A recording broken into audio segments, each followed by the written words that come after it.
നമസ്കാരം, ജന്മഭൂമിയിലേക്ക് സ്വാഗതം. വാർത്തകൾ ചുരുക്കത്തിൽ. ശബരിമല സ്വർണ്ണക്കൊള്ള കേസിൽ അറസ്റ്റിലായി റിമാൻഡിൽ കഴിയുന്ന തന്ത്രി കണ്ഠര് രാജീവരുടെ ജാമ്യാപേക്ഷ ഇന്ന് കൊല്ലം വിജിലൻസ് കോടതി പരിഗണിക്കും.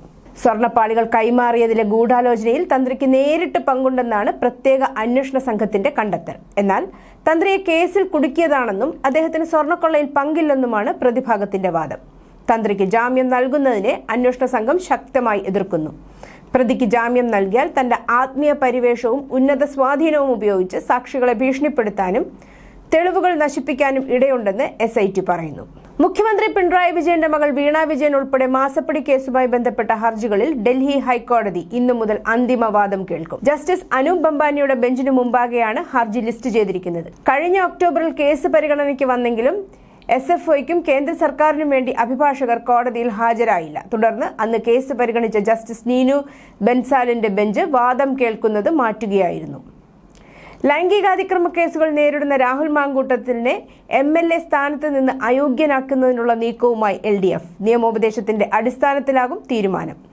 ഇത്തരമൊരു നടപടിയുണ്ടായാൽ രാഹുലിനെ സംരക്ഷിക്കുന്ന നിലപാട് എടുക്കില്ലെന്നാണ് കോൺഗ്രസ് നേതൃത്വം നൽകുന്ന സൂചന. രാഹുലിനെതിരെ നടപടിയെടുക്കുമെന്ന നിലപാടിലായിരുന്നു ആദ്യം മുതൽ തന്നെ VD സതീശനും രമേശ് ചെന്നിത്തലയും ഉൾപ്പെടെയുള്ള നേതാക്കൾ. നിലവിൽ പാർട്ടിക്ക് പുറത്തായ ആളെ സംരക്ഷിക്കേണ്ട ബാധ്യതയില്ലെന്ന് നേതാക്കൾ ചൂണ്ടിക്കാട്ടുന്നു. എന്നാൽ ഭരണപക്ഷത്തും സ്ത്രീ അതിക്രമ പരാതി നേരിടുന്ന മുകേഷിനെ ചൂണ്ടിക്കാട്ടി പ്രതിപക്ഷം സമാന നടപടി ആവശ്യപ്പെട്ടേക്കും. കൂവപ്പള്ളിയിലെ ഷേർലിയുടെയും ജോബിന്റെയും മരണത്തിൽ അന്വേഷണം ഊർജിതമാക്കി പോലീസ്. ജോബുമായി വഴക്കുണ്ടാക്കിയെന്നും തന്നെ അപായപ്പെടുത്താൻ സാധ്യതയുണ്ടെന്നും ഷേർലി മറ്റൊരു സുഹൃത്തിനെ ഞായറാഴ്ച വൈകിട്ട് ഫോണിൽ വിളിച്ച് അറിയിച്ചിരുന്നു. ഇദ്ദേഹം രാത്രി തിരികെ വിളിച്ചെങ്കിലും ഷേർലി ഫോൺ എടുക്കാതെ വന്നതോടെ പോലീസിൽ അറിയിക്കുകയായിരുന്നു.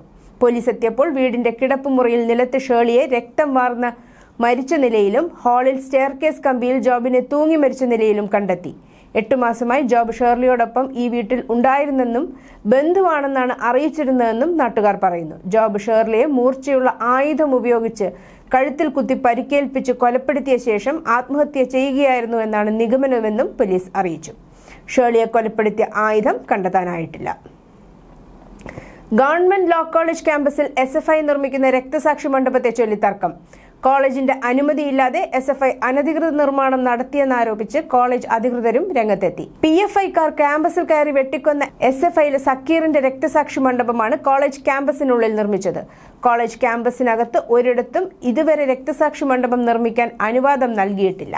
ക്ഷേത്ര സ്വത്തുക്കൾ അനധികൃതമായി കൈവശപ്പെടുത്തിയ സംഭവങ്ങൾ കണക്കിലെടുത്ത് ദേവസ്വം സ്വത്തുക്കളും വിലപിടിപ്പുള്ള വസ്തുക്കളും സംരക്ഷിക്കാൻ ശിക്ഷാ നടപടികൾ ഉൾപ്പെടുത്തി നിയമം കൊണ്ടുവരുന്നത് പരിഗണിക്കണമെന്ന് ഹൈക്കോടതി സംസ്ഥാന സർക്കാരിനോട് ആവശ്യപ്പെട്ടു. സ്വർണ്ണക്കൊള്ളക്കേസിൽ പ്രതികളുടെ ജാമ്യാപേക്ഷയിൽ വാദം കേൾക്കുകയായിരുന്നു. ദേവസ്വം സ്വത്തുക്കൾ സംരക്ഷിക്കാൻ പ്രത്യേക നിയമം രൂപീകരിക്കാൻ കഴിയാത്തത് എന്തുകൊണ്ടാണെന്ന് കോടതി സർക്കാരിനോട് ചോദിച്ചു. 30 വർഷമായി ഏറ്റവും വിജയകരമായി ഉപഗ്രഹ വിക്ഷേപണം നടത്തി വന്നിരുന്ന ഇന്ത്യയുടെ PSLV റോക്കറ്റ് കഴിഞ്ഞ വർഷം സംഭവിച്ച അതേ പിഴവ് ഇന്നലെയും ആവർത്തിച്ചത് ശാസ്ത്രലോകത്തെ ഞെട്ടിച്ചു. ലോകത്തെ വിക്ഷേപണ ദൗത്യങ്ങളിൽ 94% കൃത്യതയും വിജയനിരക്കുമുള്ള റോക്കറ്റാണിത്. 3ാം ഘട്ടം ഏർപ്പെടാതിരുന്നതിനാൽ 4ാം ഘട്ടം പ്രവർത്തിച്ചു തുടങ്ങിയില്ല. ഇത് കാരണം അതിലെ ഗതി നിർണയ നിയന്ത്രണ സംവിധാനങ്ങൾ പ്രവർത്തിച്ചില്ല. റോക്കറ്റിന്റെ 4ാം ഘട്ടം മുന്നോട്ട് കുതിക്കാനാകാതെ താഴേക്ക് പതിച്ചു. അതിലെ ഉപഗ്രഹങ്ങളും നഷ്ടമായി. 200 കോടി രൂപ റോക്കറ്റിന്റെ ചിലവും 15 ഉപഗ്രഹങ്ങളുടെ ചെലവായ 400ഓളം കോടിയും ചേർത്ത് ഏതാണ്ട് 600 കോടിയോളം രൂപയുടെ നഷ്ടം നേരിട്ടു. പുറമെ വിദേശ ഉപഗ്രഹ വിക്ഷേപണ ദൗത്യങ്ങളുടെ കരാർ ഏറ്റെടുക്കുന്നത് വഴി രാജ്യത്തെ ബഹിരാകാശ വാണിജ്യ ഏജൻസിയായ NSSIL-നും നിരവധി ഓർഡറുകൾ നഷ്ടമാകും.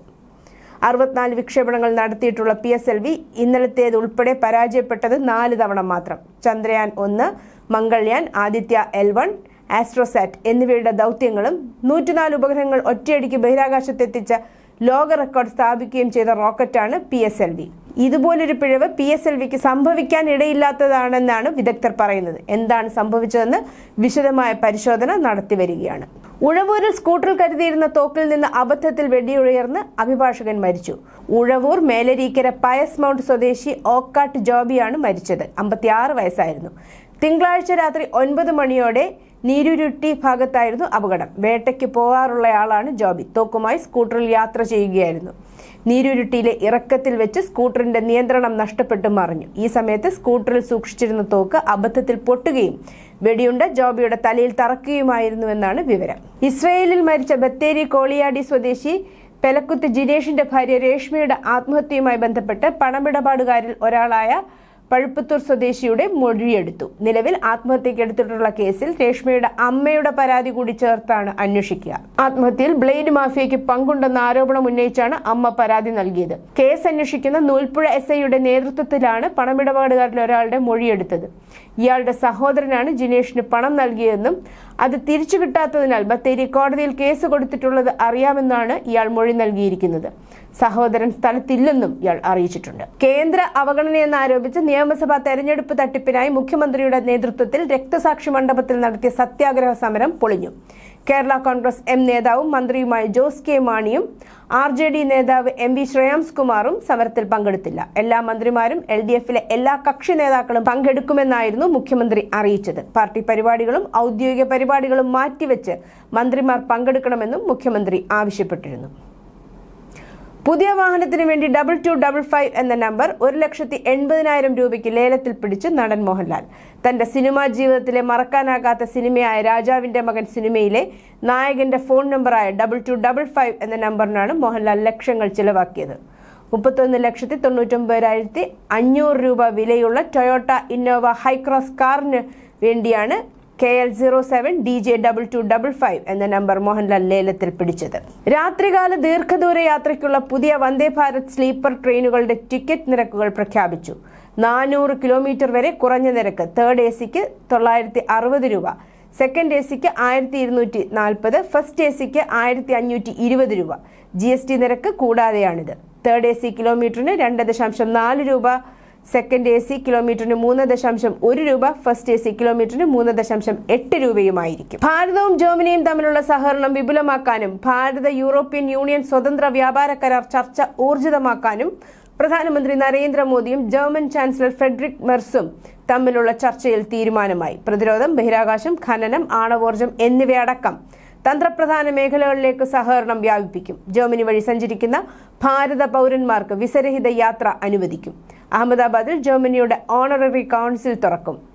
പ്രതിരോധ സുരക്ഷാ സഹകരണം ശക്തിപ്പെടുത്തും. സംയുക്ത അഭ്യാസങ്ങൾ, പരിശീലനം എന്നിവയിലൂടെ സൈനിക സഹകരണം ആഴത്തിലാക്കും. പ്രതിരോധ വ്യവസായത്തിലും സഹകരിക്കും. സ്വാതന്ത്ര്യലബ്ധിക്ക് ശേഷം പ്രധാനമന്ത്രിയുടെ ഓഫീസ് പ്രവർത്തിച്ചിരുന്ന സൗത്ത് ബ്ലോക്കിൽ നിന്ന് ജനുവരി 14 ശേഷം പ്രധാനമന്ത്രി നരേന്ദ്രമോദി മാറാൻ സാധ്യതയുണ്ടെന്ന് റിപ്പോർട്ടുകൾ.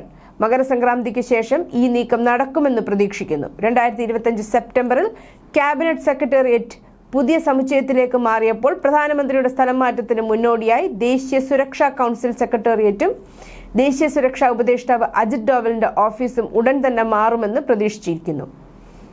സെൻട്രൽ വിസ്റ്റ പദ്ധതി പ്രകാരം അടുത്തിടെ പൂർത്തിയാക്കിയ കർത്തവ്യ ഭവൻ സെക്രട്ടേറിയറ്റ് കെട്ടിടങ്ങളിലേതിന് സമാനമായി പുതിയ PMO കെട്ടിടത്തിലെ മിക്ക ഓഫീസുകളിലും ആധുനിക ജോലി സ്ഥലങ്ങളായി രൂപകൽപ്പന ചെയ്തിട്ടുണ്ടെന്നും സ്രോതസ്സുകൾ പറയുന്നു. തമിഴ്നാട്ടിലെ തിരുച്ചിയിൽ 4 വർഷത്തിലേറെയായി പ്രായപൂർത്തിയാകാത്ത ഒരു പെൺകുട്ടിയെ ലൈംഗികമായി പീഡിപ്പിക്കപ്പെടുന്നു. സംഭവം പുറത്തു വന്നതിനു ശേഷം ഇതുവരെ 3 പ്രതികളെ അറസ്റ്റ് ചെയ്തിട്ടുണ്ടെന്നും അന്വേഷണം പുരോഗമിക്കുകയാണെന്നും ശ്രീരംഗം പോലീസ് വൃത്തങ്ങൾ അറിയിച്ചു.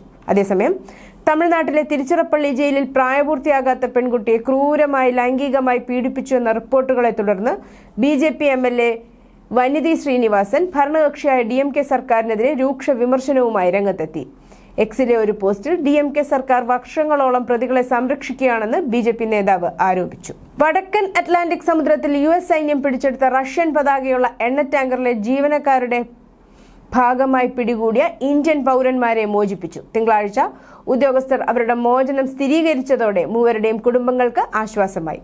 അന്താരാഷ്ട്ര ജലാതിർത്തിയിൽ US നേതൃത്വത്തിലുള്ള ഒരു ഓപ്പറേഷനിൽ തടഞ്ഞുവെച്ച റഷ്യൻ പതാകയുള്ള ടാങ്കർ മരിനീരയിലെ ജീവനക്കാരുടെ ഭാഗമായിരുന്നു 3 ഇന്ത്യക്കാരും.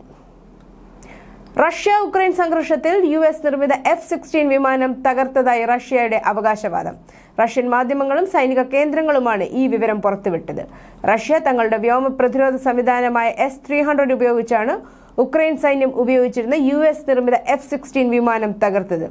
S-300 നിന്ന് 2 മിസൈലുകളാണ് വിമാനത്തിന് നേരെ പ്രയോഗിച്ചത്. ഇതിൽ ആദ്യത്തെ മിസൈലേറ്റ് വിമാനത്തിന് കേടുപാടുകൾ ഉണ്ടാവുകയും രണ്ടാമത്തെ മിസൈൽ വിമാനത്തെ വീഴ്ത്തുകയും ചെയ്തു. ബംഗ്ലാദേശിലെന്ന പോലെ രാജ്യത്തെ രാഷ്ട്രീയ കുഴപ്പത്തിലേക്ക് വീഴ്ത്താൻ തന്റെ ഭരണകൂടം അനുവദിക്കില്ലെന്ന് നേപ്പാളിന്റെ ഇടക്കാല പ്രധാനമന്ത്രി സുശീല കൽക്കി പറഞ്ഞു. എല്ലാ രാഷ്ട്രീയ പാർട്ടികളിൽ നിന്നും യുവജന സംഘടനകളിൽ നിന്നും രാജിവെക്കാൻ സർക്കാരിനെതിരെ വർദ്ധിച്ചു വരുന്ന സമ്മർദ്ദം നേരിടുന്ന സമയത്താണ് കാഠ്മണ്ഡുവിൽ ഒരു പൊതുപരിപാടിയിൽ സംസാരിക്കവേ സർക്കാർ രാജിവെക്കണമെന്ന ആവശ്യത്തെ കൽക്കി വിമർശിച്ചത്. News desk Janmabhumi.